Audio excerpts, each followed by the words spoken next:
বালুখালী শরণার্থী ক্যাম্প, আমরা ঠিক শরণার্থী ক্যাম্প বলবো না, প্রশাসনের সহযোগিতায় এই একটি ক্যাম্পের একটি ছোট্ট ঘরে ঠিক এই ছায়ার নিচে 5টি পরিবার। কথা বলছিলাম নাসিমা বেগম, তার 5 সন্তান নিয়ে এসছেন। স্বামী ফকির আহমেদ তারা এসছেন 6-7 দিন হলো, 8 দিন হলো। আমরা এখান থেকে যে জেনেছি প্রায় 8 দিন ধরে এই বালুখালী এই জায়গাটিতে তাদেরকে থাকতে দেওয়া হয়েছে। মংডুর কাছাকাছি বলিবাজারের কাছে তাদের গ্রাম। এতক্ষণ আমরা কথা বলছিলাম যে ওখানে কি হয়েছে সেটা একটু নাসিমা বেগমের কাছে একটু জানতে চেয়েছি যে কি হয়েছে। বর্মা মাঝে আরারে গর হুরাদের হাড়াছিরা ঘরের গুলি মারের ইয়ানালা বলি আর আগি গিরি আর বাঙালিদের ন হই পারি তো আর বর্মার দেশত আসিলাম তো হই পারি তখন তারা আরারে ইন তোমার আইডিয়া ন হ তে হইলে তারা গদর হুরাদের আর একটা জামা জিগাই আগি গিরি। এতক্ষণ ধরে কথা বলছিলাম নাসিমা আসাম্বে, তারা সাদা কার্ডের কথা জানেন, এটা গসিরং তাদের পরিচয় পত্রের একটা ছোট্ট কাগজ নিয়ে আসছে। এতক্ষণ ধরে তার ভাষায় যেটা বলার চেষ্টা করেছে যে বার্মার প্রশাসন বা সামরিক লোকজন তারা তাদেরকে বলছে যে তোরা বাঙালি, কিন্তু আমি যখন নাকি বারবার করে জিজ্ঞেস করছিলাম তোমরা কি বাঙালি, তারা বলছে যে আমরা ওখানে আমরা বর্মার, আমরা বার্মিজ, আমরা ওখানকার মিয়ানমারের লোকজন। গসিরংটি হাতে নিয়েছে। এতক্ষণ ধরে কথা বলার সময় নাসিমা আমাদেরকে জানাচ্ছিলেন যে এই গসিরংটা এই কারণেই নিয়ে আসছে, একদিন হয়তো স্বাধীনতা হবে। স্বাধীনতা শব্দটাও জিজ্ঞেস করেছি যে এই স্বাধীনতার শব্দটা কোথা থেকে শিখেছে, সে জানে কিনা স্বাধীনতার মানে কি। তার কাছে, তার ভাষায় স্বাধীনতা মানে দেশে শান্তি হওয়া। দেশে কবে শান্তি হবে, সেই দেশে শান্তি হওয়ার কথা যখন জানতে চাই, তিনি বলেছেন যে একদিন হয়তো শান্তি হবে। কে শান্তি করবে সেটা নিয়েও জানতে চেয়েছিলাম। তারা জানে না, নেতা জানে না, যুদ্ধ জানে না, মুক্তিযুদ্ধ জানে না, কিন্তু জানে তাদের আসলে দেশটা। এবং 7-8 দিন আগে এখানে এসে নাসিমা অথবা এখানে 4-5টি পরিবার এখানে আশ্রয় পেয়েছে। এরকম আরো অনেক পরিবার এই বালুখালীর যে ক্যাম্পটি হয়েছে, নতুন যে ক্যাম্পটি হয়েছে সেখানে আশ্রয় পেয়েছে। সকলেরই একই অভিযোগ, মংডুর কাছাকাছি যেসব সীমান্তবর্তী গ্রামগুলো রয়েছে, বাংলাদেশের সীমান্তবর্তী যে গ্রামগুলো রয়েছে, সেখানে সেনাবাহিনী হামলা চালিয়েছে এবং হামলার কারণ তারা আসলে কারো কাছে জিজ্ঞেস করতে পারেনি যে কেন তাদের উপরে হামলা। লোকমুখে শুনেছে, অনেকের কাছে শুনেছে যে তারা নাকি বাঙালি বা তারা মুসলমান, এই কারণেই তাদেরকে এখান থেকে সেনা অভিযানের মাধ্যমে বিতাড়ন করা হবে। প্রাণ ভয়ে পালানোর জন্য কেন আসলে এই দিকে, কেন বাংলাদেশের দিকে? কারণ তারা যে স্টেটটিতে আছে, মানে আরাকান স্টেটের আশপাশে মিয়ানমারের আরো অন্যান্য সীমান্ত আছে, মিয়ানমারের ভেতরে তারা কেন যায়নি? সেই গসিরংটি খুব যত্ন করে তারা রেখেছে। তারা এখনো জানে তারা বার্মিজ, সুতরাং কেন তারা ভেতরে যায়নি তার উত্তর তার কাছে নেই। কেউ কি তাদেরকে ঘোষণা দিয়ে বলেছে যে বাংলাদেশে যাও এবং ওইটা তোমাদের দেশ? এরকম ঘোষণাও তাদের কাছে কেউ দেয়নি, কেউ তাদেরকে জনশ্রুতিতে বা মুখেও তারা এরকম কথা শুনিনি।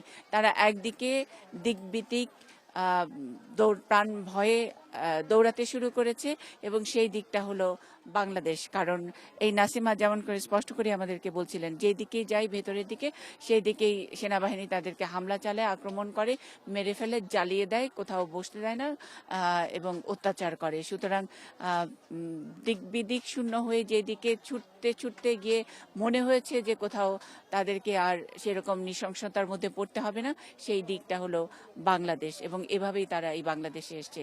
বাংলাদেশ তাদের দেশ নয়, সেটা তাদের স্পষ্ট কথা। এবং বুকের ভিতরে যেমন করে তারা ওই তাদের ভাষায় যে গসিরং যে কার্ডটি, তাদের পরিচয়ের যে কার্ডটি, আবার হাদা কার্ড এরকম একটি উচ্চারণ করে তারা বলে হাদা কার্ড, সেই সাদা কার্ডটিও তারা খুব যত্ন করে নিয়ে আসছে। এবং একদিন আসা তারা বর্মা দেশে ফেরত যাবে। অং সান সুকির কথা আমরা জানতে চেয়েছিলাম। তারা এত কিছু জানে না। ভোটের সময় 2-1 বার অং সান সুকির কথা শুনেছেন, কিন্তু তার আগে সুকির বাবার যে নাম, সেটা অং সানের নাম তারা শুনেছেন। এবং সুকি কিছু করতে পারে কি পারে না সেটা নিয়েও তারা খুব বেশি পরিষ্কার না, কিন্তু তারা শুধু যেটুকু লোকমুখে শুনেছে তাতে মনে হয়েছে সুকি আসলে তাদের জন্য বা এই জনগোষ্ঠীর মানুষের জন্য তাদের নেতা নন, এটুকু তারা অন্তত বুঝতে পেরেছেন। তাদের আশ্রয় অং সান সু কি নন। এই নাসিমা বেগম এবং তার পরিবার, ফকির আহমেদ, তাদের পরিবারের মতো অন্তত এখানে কয়েক হাজার, 20,000 ছোট ছোট ঘরের মধ্যে আমরা দেখছি একটি ঘরে গড়ে যদি 4টি করে পরিবারও আশ্রয় নিয়ে থাকে, সেটি কম করে হলেও 4টি, কিন্তু 6টির উপরে পরিবার এখানে আশ্রয় নিয়েছে। সুতরাং আমরা একটু কল্পনা করতে পারি যে এই পুরো এলাকা জুড়ে এই নতুন বালুখালী যে ক্যাম্পটি হয়েছে কত রোহিঙ্গা মানুষের বসবাস। এবং তারা এখন আমরা ফকির আহমেদকে যেটা দেখলাম, খুব ছোট্ট একটি পুটলিতে করে তিনি কিছু বাজার সওদা নিয়ে এসছেন। এখানে একটা বিশাল একটা কর্মযজ্ঞ চলছে, সারাক্ষণই নতুন ঘর বাঁধার কাজ আমরা দেখছি। আগে যারা এসছেন, 8-9 দিন আগে এসে যারা সেটেল করেছেন, তারা অনেকে টুকটাক এরকম ফুড ফরমাসের কাজ করছেন এবং সেখান থেকেই 10-20 টাকা 50 টাকা যেটা পাচ্ছেন, সেখান থেকেই বাজার থেকে যেটুকু পাচ্ছেন কিনে এনে সন্ততিদের খাওয়াচ্ছেন। তার পাশাপাশি সাহায্য সংস্থা বা অনেকেই বেসরকারি উদ্যোগে আমরা অনেককেই ত্রাণ দিতে দেখেছি। রাস্তায় অনেকে ব্যক্তি উদ্যোগে অনেকে খাবার বিতরণ করছেন, সেখানেও গিয়ে তাদের সন্তানদের কেউ কেউ গিয়ে লাইনে দাঁড়িয়েছে বা ওখানে হাত পাচ্ছে। পুরো আসলে টেকনাফ এখন কোথাও কোথাও এরকম যেই আলাদা করে যে জায়গা দিয়ে দেওয়া হয়েছে, বেশ কয়েকটি ক্যাম্পের জন্য জায়গা দেওয়া হয়েছে প্রশাসনের উদ্যোগে। প্রশাসনের লোকজনদের আসলে সেভাবে আমাদের চোখে পড়ছে না, হয়তো বিভিন্ন জায়গায় তারা আছে, কিন্তু বালুখালীর মতো এরকম বিস্তীর্ণ নতুন জায়গা, এখানে বনভূমি ছিল 8 দিন আগেও 10 দিন আগেও, প্রচুর গাছ টাছ ছিল এবং এই জায়গাটি বিরান একটা জায়গা ছিল। সেই জায়গাটিতে এখন প্রায় লক্ষাধিক মানুষের বসতি, লক্ষাধিক রোহিঙ্গার বসতি। এই বসতিতে তারা এখন ব্যস্ত আছে। তার বাইরে ছোট ছোট কিছু ক্যাম্প হচ্ছে, কিছু কিছু জায়গা ছেড়ে দেওয়া হচ্ছে, বন কেটে উজাড় হচ্ছে এবং রাস্তা এবং খালি জায়গা সবখানেই ক্ষুধার্ত এবং নিরন্ন মানুষের ভিড়। অনেকটা তারা এখন এই 3-4 দিন পার হয়ে যাবার পরে অনেকটা ভিখিরির মতো আচরণ করছেন, যেখানে যাকে পাচ্ছেন দৌড়ে যাচ্ছেন খাওয়ার আশায়, চাইছেন, গাড়ি থামিয়ে হাত পাচ্ছেন, অনেক সময় গাড়ির সামনে দাঁড়িয়ে পড়ছেন খাবারের জন্যে।